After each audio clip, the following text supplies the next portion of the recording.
नमस्कार दोस्तों, स्वागत है आपके अपने YouTube चैनल अन ईजी कोचिंग क्लासेस में। तो आज हम पढ़ने वाले हैं एक बीजपत्री और द्विबीजपत्री जो प्लांट्स होते हैं उनके जो बीज होते हैं उनके बारे में, और साथ में निषेचन के बारे में पढ़ने वाले हैं। तो चलो वीडियो स्टार्ट करते हैं और आप लाइक सब्सक्राइब कर दीजिएगा साथ में। तो हमारा चैप्टर कौन सा चल रहा है? चैप्टर नंबर 5 पुष्पी पादपों की आकारिकी, जिसके अंदर हमने अभी पिछली वीडियो में पुष्प को कंप्लीट किया था, उसके जायांग उमंग हमने सबके बारे में बता दिया था। तो अभी हम निषेचन के बारे में देखेंगे और जो मादा संरचना होती है उसके अंदर क्या विशेषता है वो भी देख रहे हैं। हमने आपको पहले इस प्रकार डायग्राम बनाया था। ये किसका डायग्राम है? ये है जायांग का। जायांग, ये डायग्राम किसका है? जायांग का है। और इसके अंदर हमने आपको पार्ट्स भी बता दिए थे कौन कौन से होते हैं। साथ में इसके अंदर उपस्थित होता है बीजांड, और बीजांड किस रूप में होगा? बीजांड के भी आगे आप प्रकार पढ़ेंगे, जैसे प्रतीप वगैरह हो गए, ये सभी बीजांड के प्रकार ही हैं।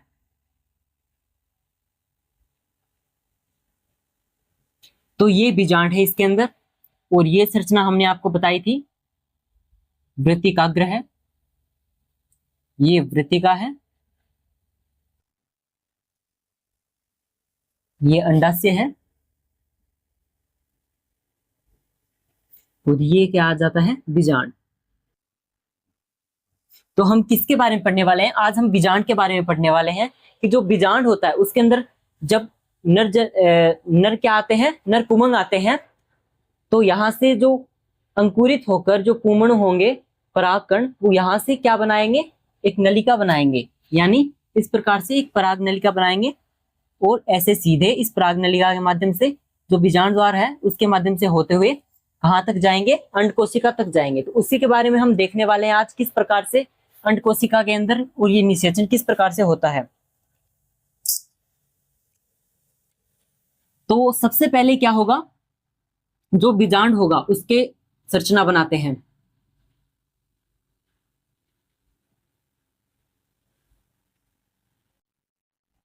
तो इस प्रकार की एक बीजांड की संरचना, फिर इसके बाहर क्या होगा? यहां पर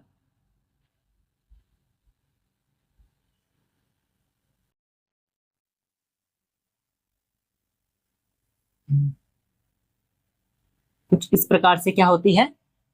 एक बीजांड की पूर्ण संरचना होती है। तो यहां पर इसमें क्या क्या पाया जाता है वो भी देखने वाले हैं।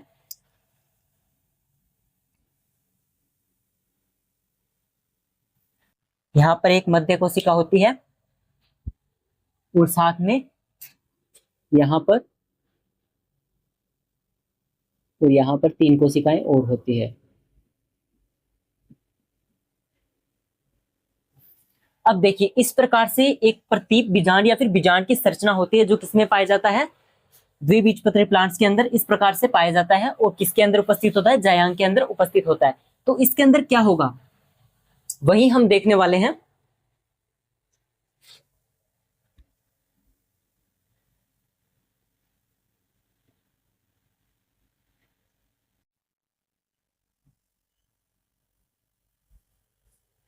तो इस प्रकार से एक बीजांड की संरचना है जिसमें ये भाग होता है निभाग,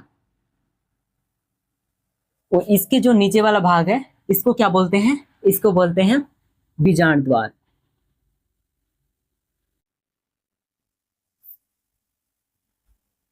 बीजांड द्वार ये होता है। इसके बाद ये जो पार्ट आपको दिख रहे हैं इनके बारे में बताएंगे। ये बाह्य अध्यस्तर है, और ये अंतः, यानी ये 2 स्तर पाए जाते हैं। किसके अंदर? ये बीजांड के अंदर 2 स्तर पाए जाते हैं, जिनमें ये बाह्य अध्यस्तर हो जाएगा और ये क्या हो जाएगा? ये हो जाएगा अंतः। इसके बाद ये बात करते हैं, ये क्या चीज है?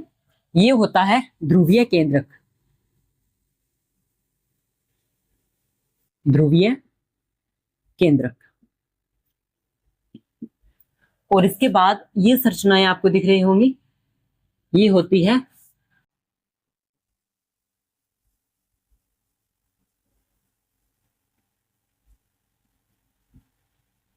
प्रमुखी कोशिकाएं। ये ऊपर वाली कोशिकाएं होते हैं सहायक कोशिका बोल सकते हैं। ये जो बाकी इसको बोलते हैं अंड कोशिका, ये मेन होती है इसके अंदर। यानी ये जो अंडकोशिका है ये क्या होगी, अंडकोशिका ही इसके अंदर सबसे बड़ी सेल्स होगी। 3 सेल्स में से आप अगर नीचे वाले की देखेंगे तो ये 2 वाली छोटी सहायक कोशिकाएं होती हैं जो अंडकोशिका की मदद करते हैं निषेचन के वक्त, और ये जो अंडकोशिका होती है ये सबसे बड़ी होती है और इससे नर युग्मक आता है वो सल्यूट करता है। तो इस प्रकार से ये प्रतिमुखी कोशिकाएं हो जाएगी यहाँ पर, क्योंकि इसके विपरीत है ये, ठीक है। और ये जो है ध्रुवीय केंद्रक होगा। ध्रुवीय केंद्रक के अंदर क्या होता है, एक कोशिका होती है, लेकिन केंद्रक क्या होती है, उसके अंदर 2 होते हैं। तो अगर बात करें एक बीजांड की, यानी जो परिपक्व बीजांड होता है उसके अंदर क्या होता है, अगर देखा जाए तो इसके अंदर किस प्रकार की अवस्था पाई जाती है,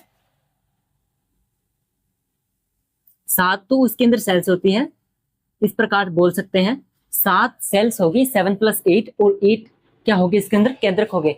यानी 7 तो कोशिकाएं पाई जाएगी, लेकिन इसके अंदर 8 केंद्रक होंगे। 8 केंद्रक कैसे होंगे वो भी हमने अभी बताया आपको, क्योंकि ये जो ध्रुवीय केंद्रक होता है इसके अंदर 2 कोशिका एक कोशिका होती है, लेकिन जो 2 केंद्रक होते हैं यहां से और यहां से दोनों एक ही सेल के अंदर पाए जाते हैं, इसलिए इसको बोला जाता है ध्रुवीय केंद्रक 2n, ठीक है।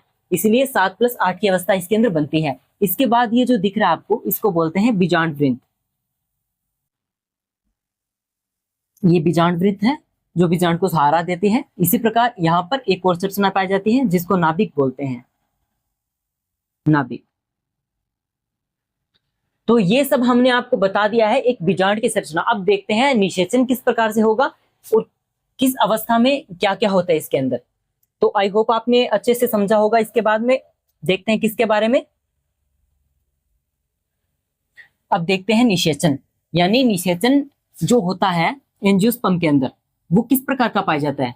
एंजियोस्पर्म के अंदर ज्यादातर जो निषेचन है वो द्वि निषेचन होता है, यानी 2 नर युग्मक संलेख होते हैं एक बीजांड के अंदर। वो किस प्रकार से होंगे वो देखने वाले हैं। तो हमने अभी बीजांड की संरचना बनाई जिसके अंदर हम इसकी बात करेंगे केवल।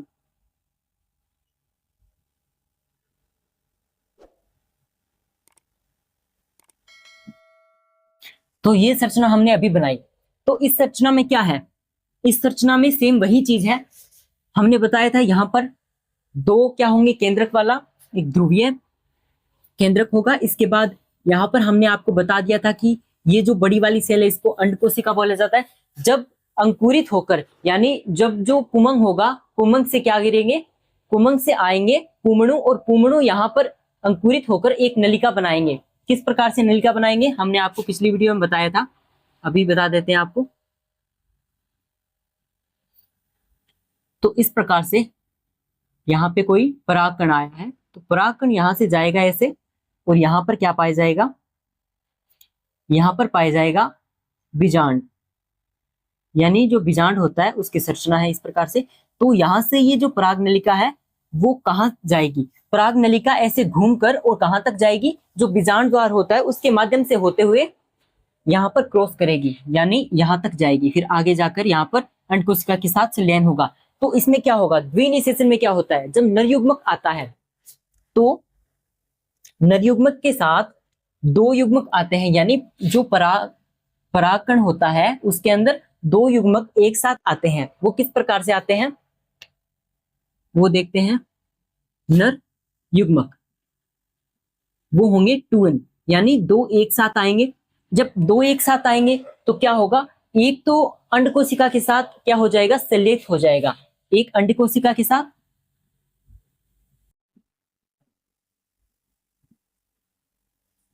एन ही बनाते इसको, फिर ये अंडकोशिका भी में एन होगी। इसके बाद किसके साथ संलेख होंगे, अंडकोशिका, और इसके बाद क्या होगा, निषेचन, और निषेचन के बाद क्या बन जाएगा यहाँ पर भ्रूण या फिर बीज बोल सकते हैं आप। इसके बाद अगर बात करें हम यहाँ पर, तो दूसरा नरयुग्मक, अब दूसरा नरयुग्मक यहाँ पे जाएगा और किसके साथ संलेख होगा, ध्रुवीय केंद्रक के साथ। अब ध्रुवीय केंद्रक के साथ 2n है, तो इसके साथ फिर क्या हो जाएगा, इसके साथ यहाँ पे ये 2n वाला भ्रूण बनेगा, और इसके बाद यहाँ पर हो जाएगा 3n के साथ। 3n के साथ कौन बनेगा, भ्रूणपोष। तो ये भ्रूणपोष किसके अंदर बनता है, ये हमने एंजियोस्पर्म के अंदर बनाया। यानी जब 2 क्या होंगे, जो 2 नरयुग्मक आएंगे उसमें से एक नरयुग्मक तो अंडकोशिका के साथ संलेख हो जाएगा, जिसके बाद भ्रूण बनेगा, और दूसरा नवयुग्मक ध्रुवीय केंद्रक होंगे, उनके साथ संलेख होने के बाद भ्रूणपोष बनेगा। भ्रूणपोष का क्या कार्य होता है? भ्रूणपोष का कार्य भ्रूण को पोषण देना होता है। तो इस प्रकार से हमने किसकी संरचना देख ली है? सॉरी, निषेचन के बारे में पढ़ लिया। ठीक है, तो आगे हम किसके बारे में देखने वाले हैं? हम देखने वाले हैं जो बीज होते हैं उनकी संरचना के बारे में देखने वाले हैं। तो किस प्रकार से परिपक्व होते, अंकुरित होते, उनके बारे में देखने वाले हैं। तो ये सब किसके अंदर आ जाता है? ये सब एक निषेचन के अंदर आ जाता है, यानी जो द्विनिषेचन होता है उसके अंदर ये होता है। बाकी त्रिनिषेचन भी होता है। इस प्रकार से कुछ चीजें और भी हैं। अब बात कर रहे हैं हम, अब ये कोई बीज है, अब बीज के अंदर क्या होगा? भ्रूण होगा। अब भ्रूण के बाद जो ऊपर वाला भाग होता है, यानी जो ऊपर वाला भाग होता है भ्रूण का, उससे क्या क्या होता है? उसको क्या बोलते हैं? प्रांकुर बोलते हैं। और इसको क्या बोलते हैं? मूलांकुर। वो हमने आपको पिछली वीडियो में बताया था कि इसका क्या कार्य होता है, मूलांकुर और प्रांकुर का। प्रांकुर से प्ररोह का निर्माण होता है और मूलांकुर से मूल का निर्माण या फिर रूट सिस्टम का निर्माण होता है। इसी प्रकार से भ्रूण किस जो बीज होते हैं, यानी एक बीजपत्री और द्विबीजपत्री, वो किस किस प्रकार के होंगे वो देखने वाले हैं। यानी एक बीजपत्री के अंदर एक बीजपत्र होगा, द्विबीजपत्री के अंदर दो बीजपत्र होंगे। तो हम अभी पढ़ने वाले हैं द्विबीजपत्री। यानी द्विबीजपत्री जो होते हैं वो किस प्रकार के होते हैं?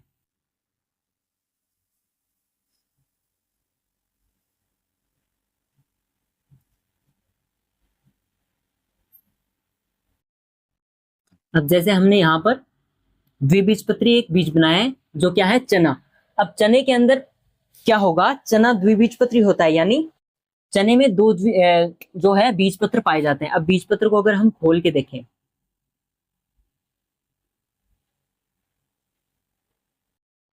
तो इस प्रकार से आपको नजर आएंगे। इस प्रकार से आपको बीजपत्र नजर आएंगे। यानी चने को आपने अगर भिगोया होगा, उसके बाद अगर आपने उसको अलग अलग किया होगा, तो इस प्रकार से आपको संरचना दिखाई दी होगी। तो इनमें से इसको क्या बोलते हैं?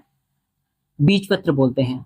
बीज पत्र। अब बीज पत्र क्या होता है? ये थोड़ा गूदेदार होता है, यानी इसी के अंदर भ्रूण का पोषक पदार्थ पाया जाता है, यानी भ्रूण इसी से पोषण ग्रहण करता है। और ये होता है मध्य में भ्रूण।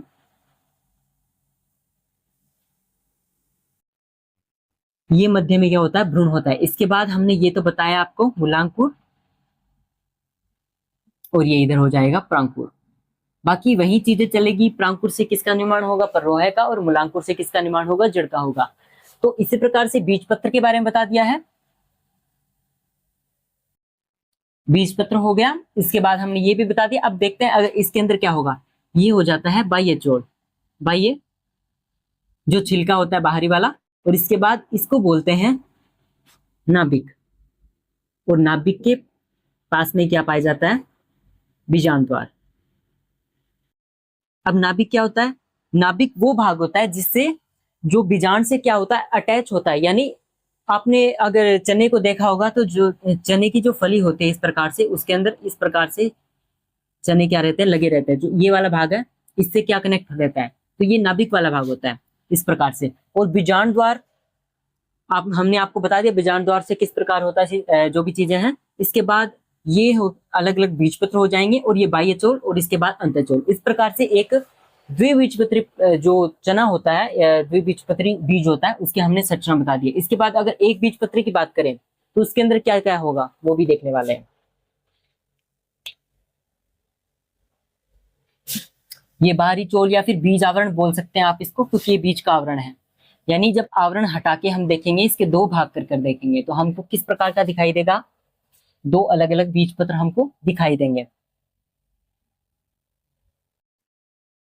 अब जो भ्रूणपोष होता है वो भी किसके अंदर ज्यादा स्थित होता है? यानी भ्रूणपोष जब द्विबीजपत्री प्लांट बनता है, यानी जब द्विबीजपत्री जो बीज होते हैं उनका अंकुरण होना स्टार्ट होता है, उससे पहले ही जो भ्रूणपोष होता है उसके अंदर उनका पूर्ण अवशोषण कर लिया जाता है, यानी उनके अंदर भ्रूणपोष नहीं बचा होता।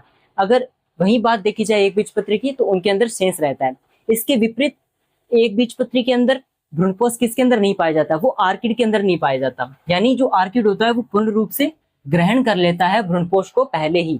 तो इस प्रकार से हमने आपको भ्रूणपोष के बारे में भी जानकारी दे दी। अब देखने वाले हैं हम जो एक बीजपत्री होता है उसके बारे में।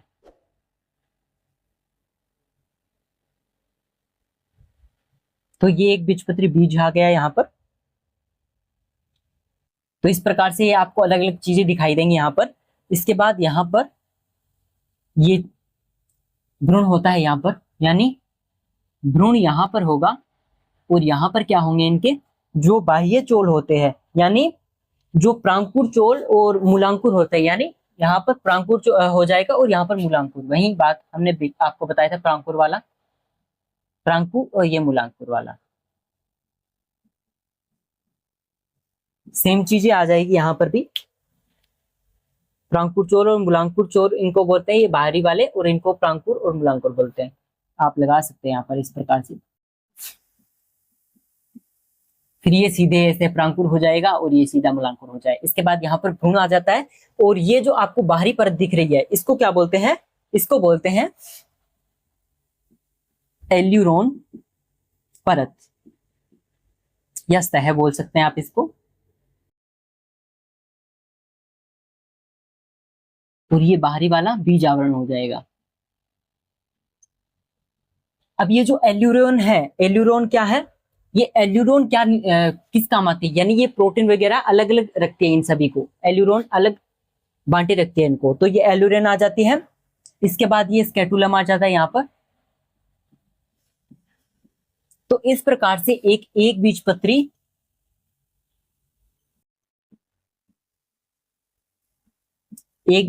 किसकी, एक बीजपत्री प्लांट के किसकी बात कर ली हमने, बीज की बात कर ली। इसके अंदर इस प्रकार की संरचनाएं पाई जाती है। तो इस प्रकार से भ्रूण इसके अंदर पाया जाता है, बाकी भ्रूणपोष इसके अंदर उपस्थित होता है। तो इस प्रकार से हमने देख लिया एक बीजपत्री के बारे में और द्विबीजपत्री के बारे में। तो हमने जो सामान्य जानकारी थी इसके अंदर जो भी आपके एनसीईआरटी के अंदर बताया गया था उसको हमने बता दिया है कि क्या क्या होता है, किस प्रकार से किसका निर्माण होता है, हमने वो भी बता दिया। यानी जो भ्रूण बनता है वो किस हिसाब से बनता है, जो भ्रूणपोष बनता है वो कैसे बनता है, किसके निषेचन से बनता है, वो भी आपको बता दिया। तो एक बीजपत्री जो प्लांट होते हैं उनके बीज एक बीजपत्री क्यों होते हैं, क्योंकि एक बीजपत्र ही पाया जाता है उनके अंदर, और साथ में भ्रूणपोष उपस्थित होता है जब तक वो क्या होंगे, विकसित होंगे तब तक। इसके बाद हमने क्या क्या पढ़ा, हमने आज पढ़ लिया द्विबीजपत्री के बारे में, निषेचन के बारे में पढ़ लिया। तो ये सभी चीजें आ गई है। तो नॉर्मली ये सभी चीजें आती है किसके अंदर, एक बीजपत्री और द्विबीजपत्री के जो निषेचन होता है उसके अंदर और बीज के अंदर। तो आगे हम किसके बारे में पढ़ने वाले हैं, आगे हम जो कुछ सूत्र वगैरह होते हैं उनके बारे में देखने वाले हैं। तब तक के लिए जुड़े रहे हमारे साथ, मिलते हैं नेक्स्ट क्लास में। धन्यवाद।